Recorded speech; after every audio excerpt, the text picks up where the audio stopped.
আসসালামু আলাইকুম রহমতুল্লাহি ওয়া বারাকাতুহু। এই বন্ধুগণ কেমন আছেন সবাই? আলহামদুলিল্লাহ, আল্লাহর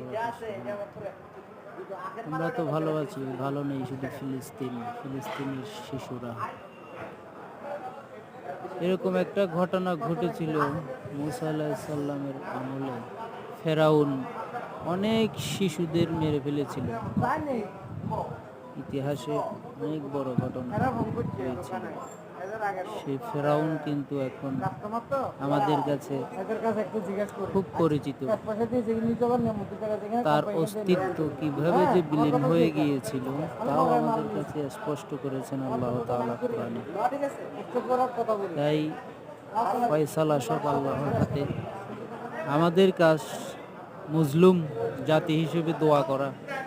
আমাদের মূল অস্ত্রই হচ্ছে আমাদের দোয়া। আল্লাহ পাক যেন আমাদের সকল মুসলিম ভাইকে বেশি বেশি দোয়া করার তৌফিক দান করে। আমাদের ফিলিস্তিনের জন্য বেশি বেশি দোয়া করবেন সবার প্রতি, এটাই অনুরোধ। হ্যাঁ বন্ধুরা, গিয়েছিলাম মদিনার এক মাছের বাজারে। দরদাম নিয়ে তুমুল ঝগড়া চলছে মাছের। তো ভাবলাম এই দেশে মানুষ খাবারের জন্য পাগল, বড় বড় মাছ গোশত খাচ্ছে, অথচ ফিলিস্তিনের শিশুরা না খেয়ে মারা যাচ্ছে। এগুলো সব কিছুই একটা আল্লাহর পরিকল্পনা। আল্লাহ সকল মুসলিমকে ব্যাপারটা বোঝার তৌফিক দান করে, সবাইকে হেদায়েত দান করে।